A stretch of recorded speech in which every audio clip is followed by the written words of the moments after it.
Phase Zero.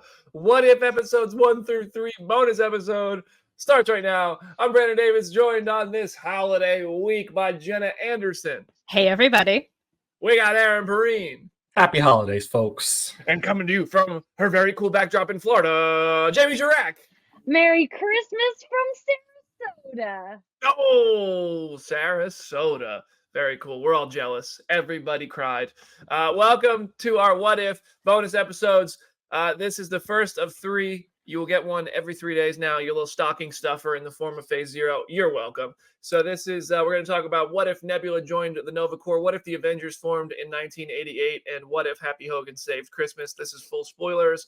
And then we have episodes 4, 5, 6, 7, 8, and 9 coming to you later in the week, as we said. So stay tuned to the podcast platforms. Subscribe to the Phase Zero channel on YouTube. We love you for it. And we're going to dive in one at a time.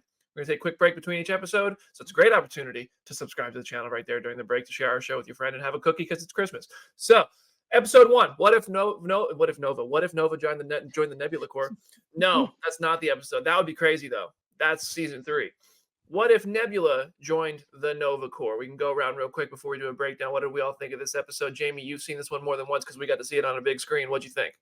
Yeah, just like I said the first time, I really enjoyed this episode. I love that it was like Blade Runner-y, noir. I'm surprised it was the first episode of the season because it's like the darkest. And I think it's interesting that set the tone for this one. I think the second episode would have made more sense as the first one, but that's not really a criticism, just an observation. I really enjoyed it. I love Nebula. She's one of my favorite characters. So getting a whole episode for her was awesome. I love the little team. I'm always happy when we get some Howard in there. So I was a pro on this episode. Jenna? So I did not get to see the episodes when you guys screened them a couple weeks ago, but Blade Runner is one of my favorite movies. So that alone, I was like, yes, this is perfectly catered to my interests. And I also just love the way that they have used Nebula on this show, of like in season 1, in the T'Challa Star-Lord episode, having her be this very like Veronica Lake 1940s femme fatale. And then going from that to being Deckard in Blade Runner is such a cool shift. And they find these really cool ways to use her. I think this episode's great. I do think it sets the tone for the season in a really weird way of just showing how creative and wild it could be. And yeah, I thought it was a really cool use of the concept of what if. Aaron, what'd you think?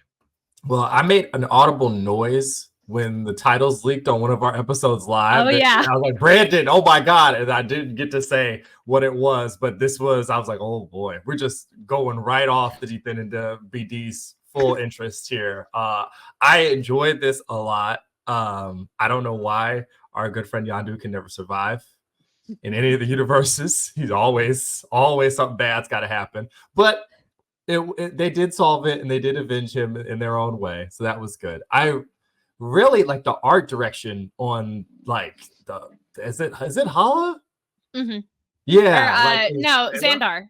It's Xandar. Okay. Yeah. I was like, the art direction is fire. Everything is just otherworldly enough that's like, I know what you're driving at, but that does not exist in our world. So a lot of positives. Also, y'all wrong.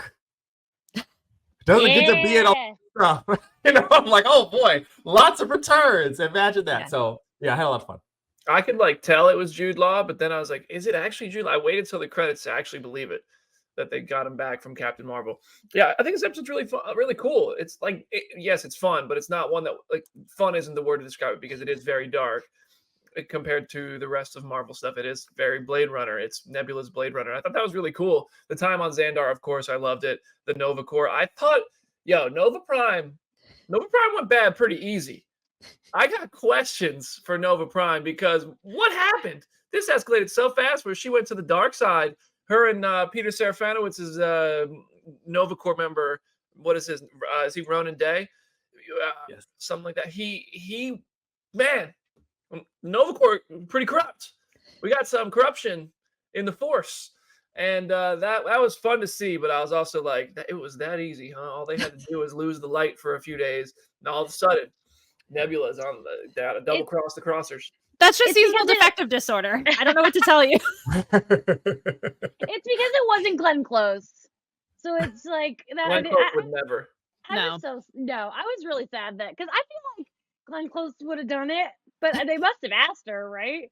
Because I feel like she's down to clown. So I was sad that it wasn't Glenn Close, but I did love hearing Jude Law because I I love that man. remember, yeah, the Marcus and McFeely. I did an interview with them after Infinity War, I think, possibly after Endgame, and I asked them just about alternate stuff. I don't remember what the question was, but they told me that they considered opening Infinity War with Nova, Richard Rider, crashing into Earth instead of Hulk, and he was going to be fully formed, and the World Mind in his helmet was going to be voiced by Glenn Close. Like she was going to come back, be Nova Prime as the voice of the World Mind.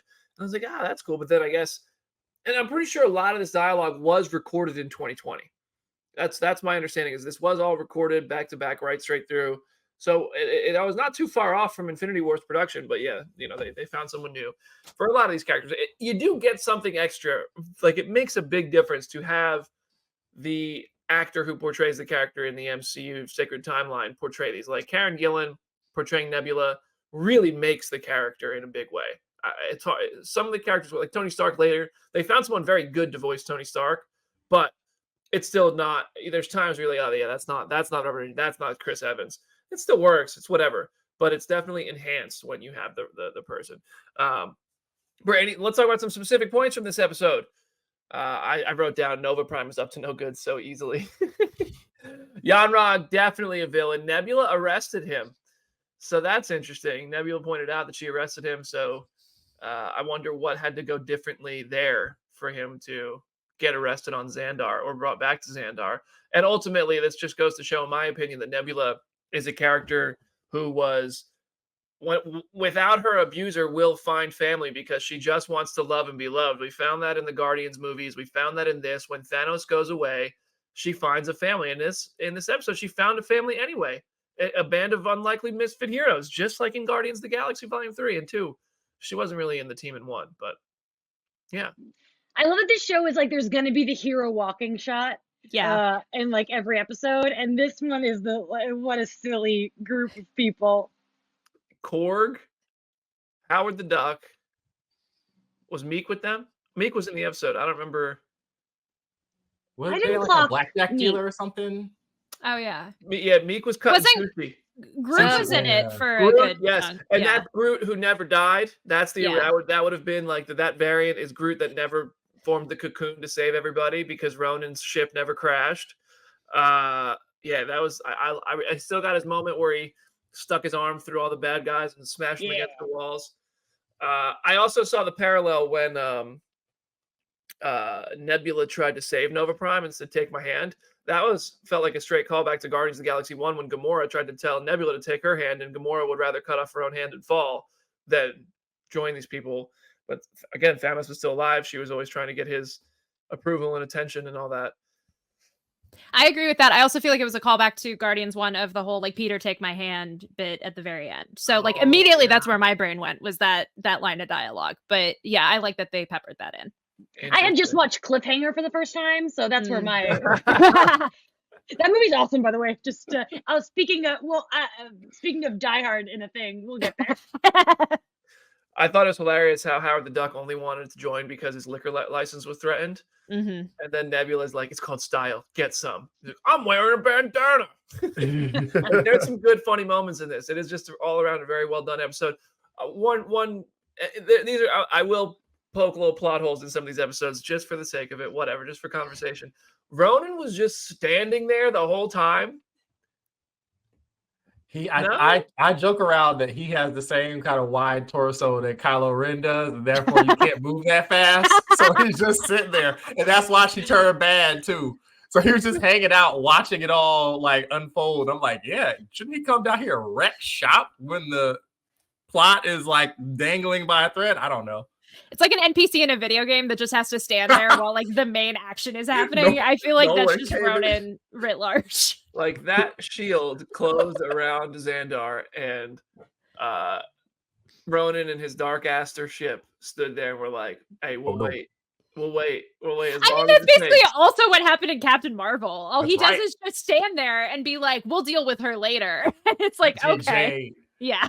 That's true. He does see Carol get fully realized powers right in front of him, and he's like, "Oh, yeah, never mind. That's a problem for another day." Yeah, we'll worry about that one later. All right, Matt, we're packing up. We're packing up. It's lunch.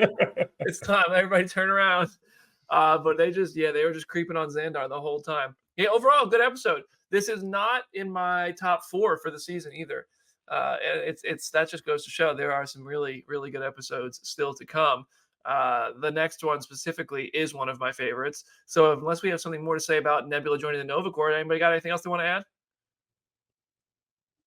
All right. Clearly not.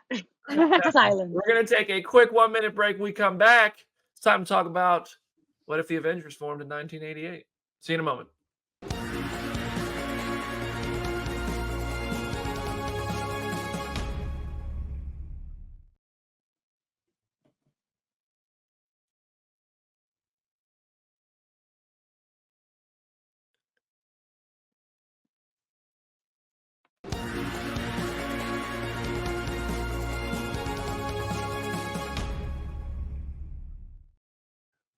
Welcome back to Phase Zero's What If episodes. We are talking about episode 2 of What If now. What if the Avengers formed in 1988 to stop Peter Quill / Ego? BD, isn't the episode What If Peter Quill Attacked Earth's Mightiest Heroes? I think that's the official title. I'm just calling it the Avengers. Okay. Okay. I think I like your title more, but you were confusing me. So Sorry Like a about that. Bernstein Bears situation. Yeah. Mandela effect. I just pulled up Marvel's Instagram because I was like, is that the title? Yeah, I didn't know the official title, so I was just giving it one. And I thought it worked. But you're 100% right. That is the official title, and I'm sure there were people listening, and it was driving them crazy that I was calling it wrong, calling it the wrong name. So good call on that.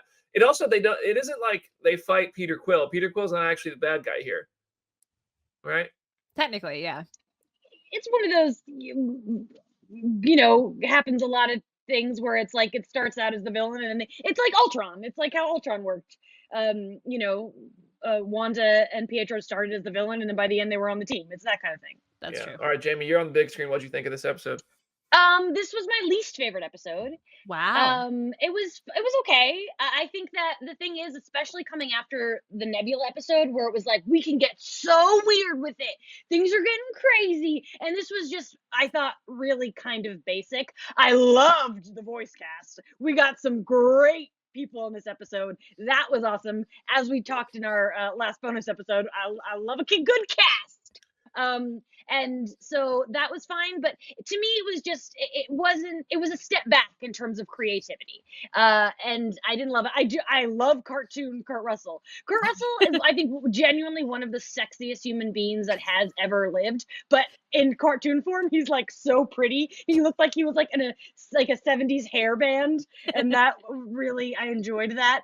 I have some other things to say, but I will, for now, that is my overall opinion on this episode. Kurt Russell and Michael Douglas in the same project. Yeah. Pretty cool. Jenna, what'd you think? I to Jamie's point, I just want to go back in time and show Walt Disney cartoon Kurt Russell because he would lose his mind. This was honestly one of my favorite episodes, and I think it's because the creativity wasn't necessarily there in the same way as the Nebula episode, but I think they showed a different avenue in which to be creative, which is just putting all of these people together in a way that we never would have gotten in the Sacred Timeline. What if, just purely on concept, when it started as a comic series, was basically fanfic? Like, a lot of the issues were just, let's throw these elements together that have no business being together and see where they go from there. And so this felt like fan fiction, but in the best possible way. And so I think the cast was incredible, and just seeing all of those characters together. When we watched the trailer live on the show, like, this was the episode where I was like, oh wow, this has potential to be really cool. And I think it was that for me. I loved the storyline of the episode. I loved Hope and Peter kind of getting to know each other. I like, all of this was just great to me, just purely based on character interactions. Aaron, what about you? I think that this episode stands in to prove to people when they say that these people don't like, the people who write these things don't like comics. They don't really like these characters, whatever. You know how much you have to really like the MCU to pull together these kind of disparate elements and deliver what is essentially a 30-minute minor Avengers movie. Mm-hmm. This thing has such tight plotting that just, we are moving. We are doing bits and references to the other projects and things that you might have forgotten. We're going to make Lawrence Fishburne finally be Goliath to the point where he doesn't even remember it happens. Yeah. Like, it is a lot. I was really, really, really impressed with how they managed to do all this. What, It's Jamie? It's so funny because I forgot who Bill Foster was. I was like, who's this? And then I Googled it and I was like, wow, I am Lawrence Fishburne because I forgot he was in the MCU too. And I was like, but my thing is because Brandon, didn't he tell you he'd like to be in Marvel because he clearly forgot? Yeah. And I'm like, but he would have already recorded this at that point. So he didn't just forget he was in Ant-Man and the Wasp. He forgot he was in What If too. And I thought that was hilarious. But to BD's point, if this was recorded in like 2020, like Aaron has said so many times, like the past few years have just been a blur. So I would not blame Lawrence Fishburne for like forgetting the day that he went in the VO booth and recorded all of these lines. I also don't even know that like this was probably recorded during COVID too, so people might have just set up VO recording booths in their closets and recorded it. Like there are like people on Invincible, all these shows were recording in their homes. We're kind of past that now, but a lot of this stuff is from back then. This is also one of my favorite episodes. I love the creativity of bringing together characters that we would never have otherwise seen together, but also in ways that we don't even see them. This time period is so uncharted in the sacred timeline. We just kind of know that these characters existed based on the history we've heard of, and it was super fun to see them come together in this way. I thought that the Peter Quill story of it all worked as a villain. It reminded me of Loki bringing together the Avengers in 2012, whereas Peter Quill and Ego were the thing that brought the Avengers together in 1988 instead. Michael Douglas as Hank Pym was great. Kurt Russell as Ego's great. The Winter Soldier shows up as I think he was like, and Wendy Law, right, from Captain Marvel. Yep. Like, it was just, this was such a great, and T'Chaka. This was such a great combination of people to put together in an episode. I thought it was really fun to see them all work together. Howard Stark and Peggy Carter. Howard having quips that kind of tell you like, well, that is where Tony Stark got it from. Stuff like that. I thought it was really clever and well written. I thought it was cool, man. I thought Goliath was cool to see. Young Hope, freeing Peter. It's just all good stuff. The containment center from Avengers 1 existed 25 years earlier. Thor shows up too. Yeah. And when Thor did that sonic boom catching the hammer, I was just like, bro, where's that one been? Why haven't we seen you use that one before? What, was it bad for your wrist and you stopped by the time we met you in the MCU? The Terminator reference, I thought that was. Oh, go ahead. Oh no, finish because that's actually perfect. I do have another complaint about the episode. Oh boy. And here we go. that is like when BD is calling it the 88 episode, I think they should have leaned into the 80s a little more. I know that that's kind of tired right now. Everything does 80s, but I could have used a little more 80s than what we got. Because like give me John Slattery with like a flock of seagulls haircut or something. I don't know. Yeah, there wasn't a ton of like it didn't have like the 80s tone like a Stranger Things type thing does. But I think that would have made it even better, but it didn't hurt my experience with it at all. There was, as I said, the one Terminator reference from Howard Stark, which that just shows Tony Stark was constantly referencing movies and pop culture and all that stuff, with his little quips, and just more of the bloodline, the Stark bloodline getting their quippiness. But Howard saves Bucky, saves the Winter Soldier. Plot hole: Winter Soldier knows who Bucky is. In Captain America: The Winter Soldier, he said, "Who the hell's Bucky?" Not important, really. How is that a plot hole? It's a different universe. In this universe, he remembers that. Yeah. No, impossible. Stop. But the irony, though, of course, of Howard saving Winter Soldier / Bucky is that Bucky killed Howard in the main MCU timeline. Did you know? Don't bullshit me, Rogers. Oh, what a moment. Star-Lord got his name from his mom. I believe we know that from the notes, and I was on one of the notes she left him, I'm pretty sure, but we get it set here as well. And someone on the staff is an absolute Yu Yu Hakusho fan. Someone on the staff of What If is a massive Yu Yu Hakusho fan. The way that he does the gun is 1-to-1. You can go watch it on Netflix right now. It's the same. But I was like, watch that, or that I know what you're talking about. Oh, it's fun. It's very weird. You have to like anime though, but you might be able to get through the live action stuff. But the gun that he uses is the exact same. It's blue. It has like the same sort of like orb thing forward. I was like, someone in the animation department was like, I love this show. Did they say it just like that? I don't know. It was 2020. They were probably drinking while they were animating it. What are you talking about? Ask AC about that. I think we are going to hopefully get some people from What If at the beginning of the year, so we'll be able to talk through this Cool. with them. Peggy tells Hank, "You're not splitting the atom," at one point, and that's obviously, you know, how Janet went into the missile, I believe, and how they ended up saving her. But yeah, so those are the things I caught. I thought Kurt Russell was a really good voice actor, by the way. Yeah. But overall, I mean- this is one of my favorite episodes. I loved this team. When I watch this back, I think this is going to remain one of my favorite episodes. I will say I really loved the dinner scene because Mhm. everybody knows one of my favorite moments in all of the MCU is the party scene in Ultron, and I really love just watching characters hang out, and I really enjoyed watching this group of people hang out. I mean, and can you imagine like the actors, like if Annette Bening was over here with like Michael Douglas and all these people, it's Chris just Hemsworth. yeah, just like what a wild grouping of people is that I have to say I really enjoyed about this episode. That's what the Sacred Timeline needs more of. Yes. Two short things. Apparently, Ant-Man, young woman sidekicks just love stealing stuff. They love taking those discs and doing stuff with them, which is great. I enjoy that a ton. And the animators have more restraint than me, because if you gave me the opportunity to draw Michelle Pfeiffer's hair in the 80s, I would have done it. I don't know how they held back.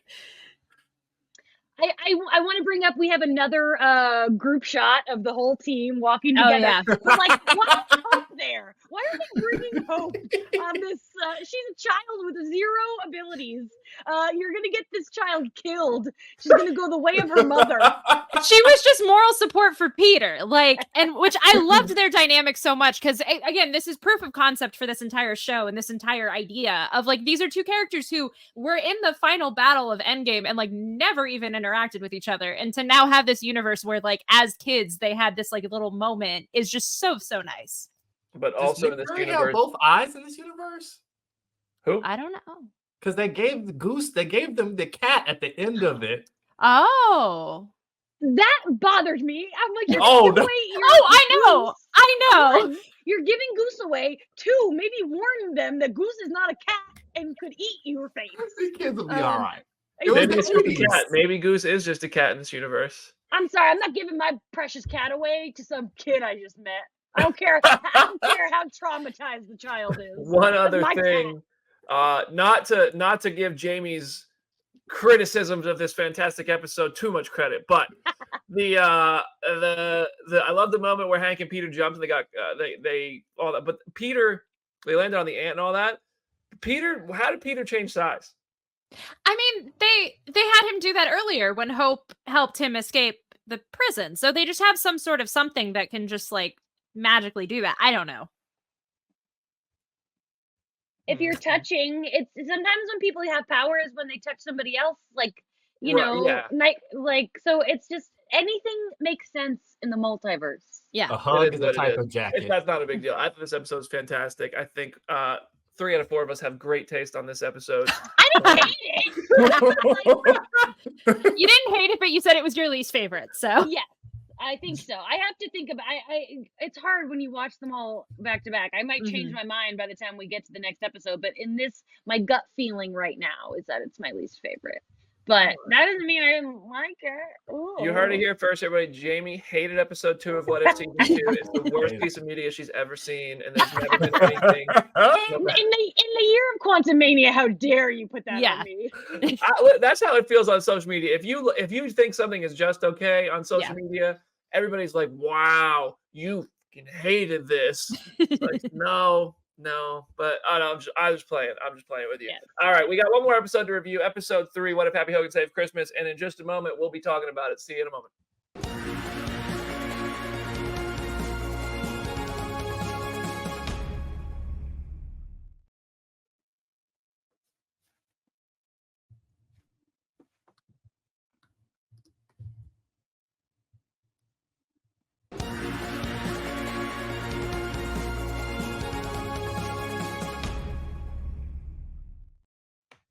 Welcome back to Phase Zero. We are in our 3rd episode of 3 for our What If 1 through 3 episode recap, breakdown, discussion thing, bonus episode edition that we're doing. What If Happy Hogan Saved Christmas? Jenna, what do you think of it? I, not having seen this ahead of time like you guys did, I thought that this was delightful. As I said to Jamie before we were recording, I'm so happy for her that this seems like it was like made in a lab specifically for her on like every single level. I thought it was really fun. I think doing an MCU version of Die Hard is really cool, and just turning Happy Hogan into the Freak, which is not something I ever expected to see in the MCU, made me just like have a soft spot for this episode. I love it with you. I agree. Jamie, what do you think? Dun dun dun dun dun dun dun dun dun dun dun dun dun dun. We just got copyright struck. Yeah. Absolutely. For Ode to Joy? I don't think Oops. so. Ode to Joy. Ode to Joy is the safe one.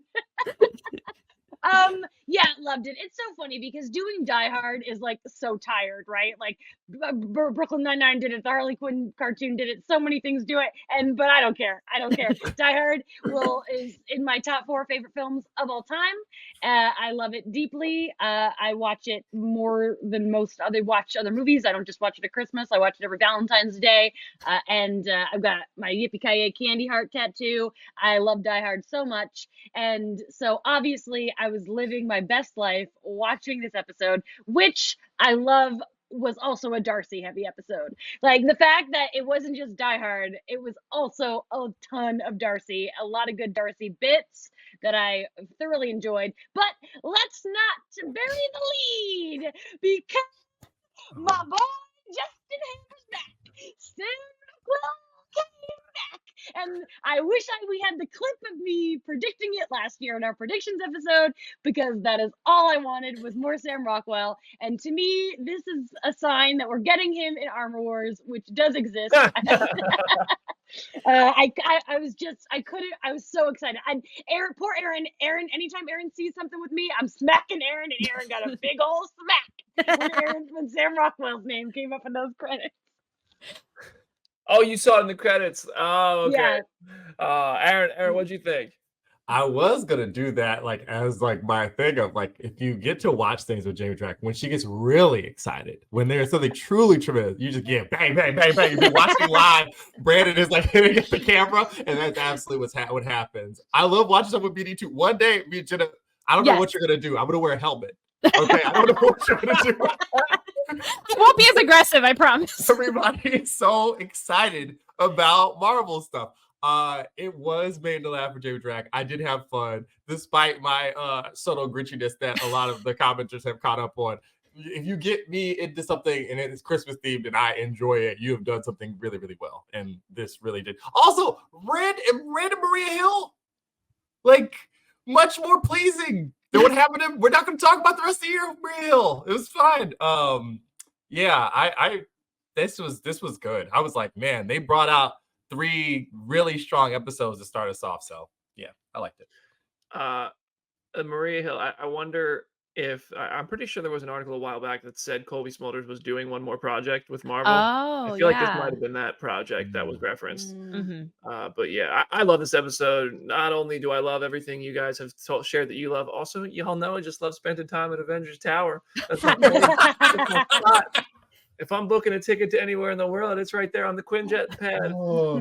I thought that this episode was great. Sam Rockwell didn't miss a beat as Justin Hammer. He also kind of even cartooned him up a little bit, even though that character was already a fun cartoon character in Iron Man 2, basically dancing across the bar, all that stuff, getting the Hulkbuster suit.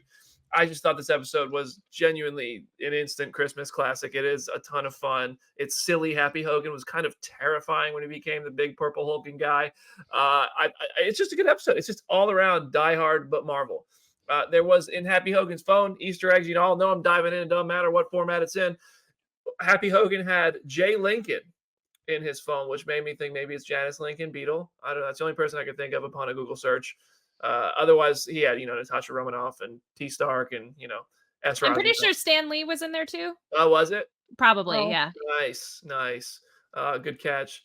Did you guys watch this one through the credits? No. Oh, no. So, Jamie, you're going to want to go watch this one through the credits. Okay. Because there is, at the end of like the credits, and I think a lot of people probably turn this off because there's no credit scene. The black and white credits start rolling. But then there is a song performed by Kat Dennings as Darcy singing about Christmas and Thor all the stuff, and she's like, Thor had a giant neck, it is full of muscles, and all this stuff. And I honestly feel like Kat Dennings was just having fun in the booth, and they were like, you know what? Let's just put this in there. I love There is a it. Christmas Amazing. song and a Christmas original on the credits of What If Episode 3. And I feel like a lot of people watching right now and listening to the podcast are like, wait a second, I gotta go put that back on. I also, Disney Plus might just close the episode before that even plays. Yes. Yeah. It's so frustrating. You can't you can't easily watch credits on the Disney Plus app. But that's an argument for another time. It's the holiday time. Even the bad guys, you show them Christmas spirit, right? That's Happy Hogan on the top of Nakatomi Avengers Tower. All right. Well, honestly, I don't have too much more to say about this episode other than Yes. Werner. Yes. Can we talk about Werner?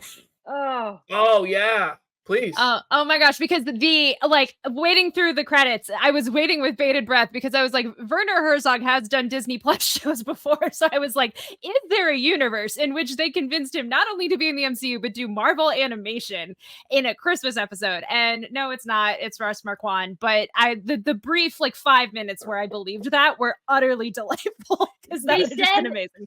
They said during the Q&A that they did reach out to him and asked him, and they said he respectfully declined.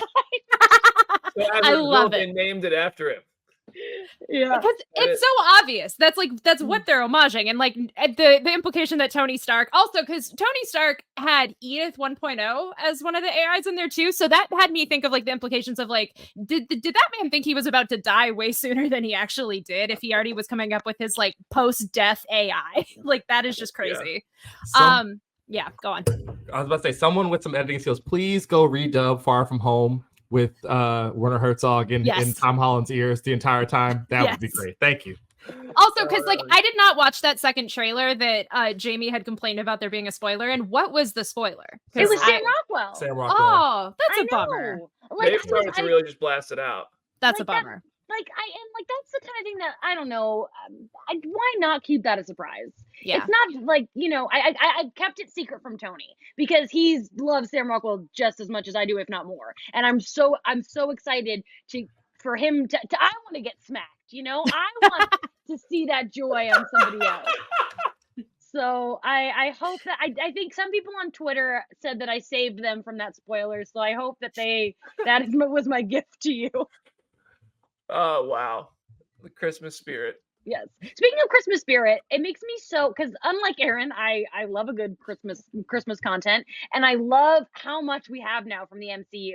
We used to, for a long time, we only had Iron Man 3, but now we've got Hawkeye, we've got the Guardian special, we've got this episode, and the Iron Man 3, excuse me. That's why I said that first. Oh, sorry. Yeah. That's my favorite Iron Man movie. I would not leave that out. I just every Christmas season, it's it's not like Halloween where you have endless amounts of horror movies to watch. There's only so many good Christmas stuff. And so the fact that they keep pumping them out makes me so happy because I want more. DC, follow Merry Little Batman. I recommend if you haven't watched that yet. It's very cute. Because I can only watch Batman Returns so many times, which is a lot of times, but still. So that makes me really happy. All right. Well, I love the Christmas Avengers, the look of the characters, by the way. Yeah. And also the fact that they couldn't get the Hawkeye toys to sell. Yo, that was ruthless. Also, to your point about the sound alikes and the people that they weren't able to get back, Lake Bell is so good at voicing Natasha that it gaslights me. It's that's totally Scarlett Johansson. It's no, she does such a good job. It trips me up every single time I hear her. I have such mixed feelings because I, on one hand, think she agree with you where she sounds so good, but you hear Poison Ivy. It's Poison Ivy. Exactly. That's my kind of brain. I go back and forth on it. But some of them, the guy, we talked about this earlier, the guy who does Tony is so good. The next episode, I have some criticisms but for the most part, I'm really impressed at the people that they get. Yeah, great episode. Another one of my top 4 here is this episode we just talked about. So there's still 2 left in my top 4 in the next 5. We got 5 episodes, 6. Wow. 6. I'm already a lot of numbers. Oh geez, and in a dog. Yeah. All right, y'all. That is our What If episodes 1 through 3 recap, discussion, breakdown show. Thank you so much for joining us. We clearly enjoyed most of these episodes. Jamie hates the 1988 Avengers. No, we love doing this stuff, and it's fun to have stuff to have fun with, and that's exactly what It feels like. So I hope you're all enjoying it. Please share what you thought with us in the comment section. Send us your tweets, comment on Instagram, however you want to reach out to us. Drop a 5-star review, subscribe to the YouTube channel. Jamie, any last words for this holiday edition What If Phase 0 episode? Everybody, happy holidays. Thanks for listening. We appreciate and love all of you. You make our Christmas time better. Jenna? I feel bad following that. I echo everything Jamie just said. It's at Hey It's Gentleman on social media. As always, go read some comics. There are plenty of Christmas related comics. The Batman Santa Claus miniseries that's going on right now from DC is excellent if you need a Christmas related thing. And go watch Blade Runner and Die Hard if you haven't already done so. If these episodes motivated you to go see the source material, definitely go do that. Aaron? Man, I feel bad. Just echo what Jamie said. It's at something like Hornet. I guess, man, are we just gonna lay in our pods until after this is over? It feels sad. Like this is the real it's end of only the year, 10 guys. days. We'll be fine. No. That week We're gonna between probably Christmas passed and New out Year's, with the though. dog in my own room. Lay off the nog, Aaron. I can't. I won't. All right, y'all. Everybody, thank you so much for listening to us. If you're traveling, safe travels. If you're spending time with family, enjoy it. If you're spending time hanging by yourself and relaxing a bit, enjoy that too. Make the most of it. And if you're working, keep working. You're doing it all right. You're doing your best, and we love you for it. We love that you're here with us. Play our show for your mom, play it for your dog, anything to get us +1 in the views and the downloads so we can keep advertising our show to the publicists and saying, look, we are the biggest show in the history of the world ever. So send us your very talented celebrity guests. Thank you for helping us do that. We'll see you in a few days for another What If breakdown episode. See you there.